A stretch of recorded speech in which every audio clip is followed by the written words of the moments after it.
चाहे वो मल्लापुरम हो चाहे बिहार हो। ये किसका पैसा है भाई? लेकिन 2013 में जो सबसे बड़ा जघन्य अपराध हुआ है, सबने चुप्पी साधी हुई है।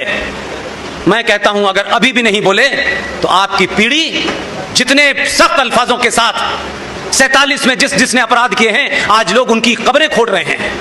ध्यान रखिए, आपकी चुप्पी आपके बच्चे आपको जिंदा नहीं छोड़ेंगे, कब्र में से उठा लाएंगे, चौराहे चौराहे आपकी पुतला जलाएंगे कि मेरे बाप ने मुझे धोखा दिया, मेरी मां ने मुझे धोखा दिया, अपने स्वार्थों के लिए दिया। इसलिए उस पंक्ति में अपना नाम नहीं लिखाना चाहता, इसलिए सड़क सड़क जाके बोल रहा हूं। मुझे कोई चाहिए वही नहीं, कुछ चाहिए क्या देंगे मुझे? जो कुछ खुद भिख मंगे वो मुझे क्या देंगे? 2013 में भारत की संसद में दिन के अंदर डाका डाला गया।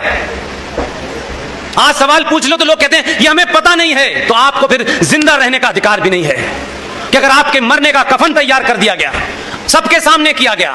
2013 में टेलीविजन था, लोकसभा राज्यसभा की प्रोसीडिंग लाइव होती थी, तब भी आपने नहीं देखी। आप कह सकते हैं कि हम तो पता नहीं चला, अखबार की खबर नहीं पड़ी। भाई घंटों चली। आज तो पिछले 10-15 साल से आपके हाथ में संचार क्रांति का एक छोटा सा आला है, आप उसके माध्यम से भी नहीं जानना चाहते। इसमें कसूर किसी का नहीं है, आपका है। 2013 में भारत की संसद के अंदर वक्फ प्रॉपर्टी कानून को दोनों सदनों से पास करके स्थापित कर दिया गया। शेम का मामला नहीं है, शेम तो बड़ा लाइटर वर्ड है। कभी कभी बच्चे नंगे घूमते कहते शेम शेम शेम, इतना ही है, इसकी इंटेंसिटी नहीं समझ रहे आप।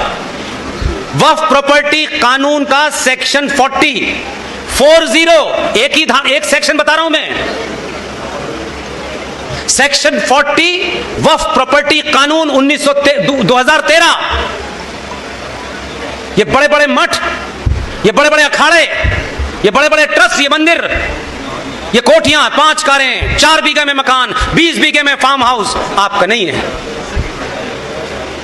अपनी अपनी दुकानें चलाइए, ये मेरा आश्रम है, वो मेरा मठ है, मैं यहां का ठेकेदार हूं, मैं वहां का ठेकेदार हूं। आप कहीं के नहीं, आपको पता ही नहीं है, आप सिर्फ समय पास कर रहे हैं, क्योंकि सच बोलने की हिम्मत नहीं है। जब सच बोलोगे तो अपना कुछ छोड़ना पड़ेगा। सेक्शन 40 ने यह ताकत दी है भारत की पार्लियामेंट ने। वक्फ प्रॉपर्टी कानून 2013 में वक्फ बोर्ड के 2 जाहिल मौलाना इसी डीएस कॉलेज के हॉल के बाहर इसका मुआयना करें, आपको बताएं या ना बताएं, कानून है ये। और उसमें कहा गया है 40 में, if they feel, if they understand, अगर उन्हें यह लगता है और उन्हें यह महसूस होता है कि यह हॉल वक्फ की प्रॉपर्टी पे बना हुआ है। वो कानून क्या कहता है अगली लाइन में?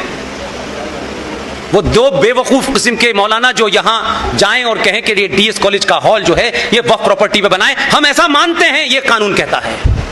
उनको ये इजाजत दी गई है कि the immediate competent authority of that area, whether it's district magistrate और एसपी सिटी और एसएसपी और एमडीसी और what ever you call it, उनको आदेश देने का अधिकार है कि वो 2 मौलवी भारत यहां अलीगढ़ के डिस्ट्रिक्ट मजिस्ट्रेट को ऑर्डर करेंगे कि इस जगह को 24 घंटे में खाली कराया जाए। डिस्ट्रिक्ट मजिस्ट्रेट को उनका ऑर्डर मानना है, उसको लागू करना है। 24 घंटे में आपको बाहर फेंक करके चाबी वक्फ बोर्ड के पास चली जाएगी। आप अपना कागज दिखाइएगा, आपके उस कानून के तहत यह कह दिया गया है कि आप हाई कोर्ट जाएंगे तो हाई कोर्ट को यह आदेश है कि वो इसकी सुनवाई नहीं करेगा। कानून के हिसाब से वक्फ प्रॉपर्टी बोर्ड का जो ट्राइब्यूनल है उसमें आपको अपनी अर्जी लगानी है। जिसने आपका कत्ल किया है उसी से आप भीख मांगेंगे, ये जमीन मेरी है। 90% इस देश में यह काम चालू हो गया है। आपके पास कोई कानूनी तरीका नहीं है। आंध्र प्रदेश हाई कोर्ट ने एक ऐसे ही केस की सुनवाई की और उस सुनवाई में जो ऑब्जर्वेशन दिया है उसमें साफ साफ लिखा है, as per the law passed by the Parliament of India in 2013, we are not entitled to hear any kind of petition. You have to go to the Waqf board. आपको वक्फ बोर्ड में जाकर के मिन्नतें करनी है कि उनको नहीं साबित करना है, उनसे कोई डॉक्यूमेंट नहीं पूछा जाएगा। इसकी ताजा मिसाल अभी 2 महीने पहले हुई है, आपके सामने इसलिए रख रहा हूं कि कुछ भी ऐसा नहीं है कि हो रहा है आइसोलेशन में आपको पता नहीं है।